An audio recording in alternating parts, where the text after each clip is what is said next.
கேகாலை மாவட்டம் எட்டியாந்தோட்டை பிரதேச செயலகத்திற்குட்பட்ட கபிலமுள்ள கிராம உத்தியோகத்தர் பிரிவில் அமைந்துள்ள டனடின் தோட்டத்தில் இன்று காலை நேரிட்ட திடீர் தீ விபத்தில் குடியிருப்புகள் சேதமடைந்துள்ளன.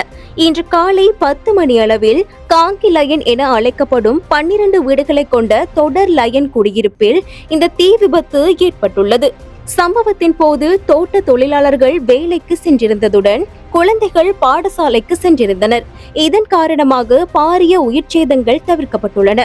ஒரு லயன் குடியிருப்பு தீயினால் முழுமையாக எரிந்து நாசமாகியுள்ளது. மேலும் 3 வீடுகள் தீயினால் பகுதியளவில் சேதமடைந்துள்ளன. பாதிக்கப்பட்ட குடியிருப்புகளில் இருந்த பெறுமதியான வீட்டு உபயோக பொருட்கள் மற்றும் ஆவணங்கள் பல தீயில் கருகியுள்ளன. தீ பரவல் தொடங்கியதுடன் உடனடியாக செயற்பட்ட தோட்ட இளைஞர்களும் பொதுமக்களும் ஒன்றிணைந்து கடும் போராட்டத்திற்கு மத்தியில் தீயை கட்டுப்பாட்டுக்குள் கொண்டு வந்தனர். இதனால் ஏனைய வீடுகளுக்கு தீ பரவுவது தடுக்கப்பட்டது. தீ விபத்துக்கான காரணம் இதுவரை கண்டறியப்படவில்லை.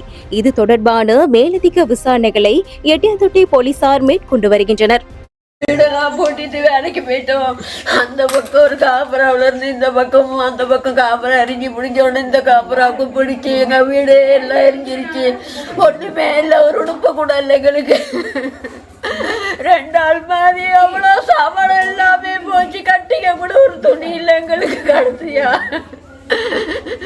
ஒண்ணுமே இல்லாம இப்ப வெளியில தணிக்கணும். அந்த பர்த் சர்டிஃபிகேட் அதெல்லாம் ஒண்ணுமே இல்லை. பேங்க் புஸ்தகமா,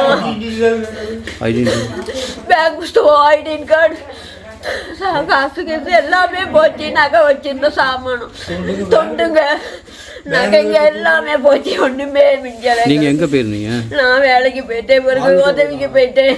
எனக்கு தான் கை உடஞ்சதுலேருந்து நான் வேலை இல்லை, ஒரு வெட்டுக்கு தான் போவேன். போயிட்டு அவருக்கு உதவி செஞ்சுட்டு வரக்குள்ள தான் அந்த மாதிரி எரிஞ்சிருச்சு. நான் வேலை இல்லை. 7 மாசமா அந்த கை உடஞ்சிருந்து நான் வீட்டில் தான் இருக்கேன். ஐயோ, ஒரு உடுப்பு கூட இல்லாம போச்சு எங்களுக்கு. காம்பரம் எல்லாம் போச்சு.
உறுதிப்படுத்தப்பட்ட உண்மை செய்திகளை உடனுக்குடன் தெரிந்து கொள்ள ஆயுள் மீடியாவை ஃபாலோ செய்யுங்கள்.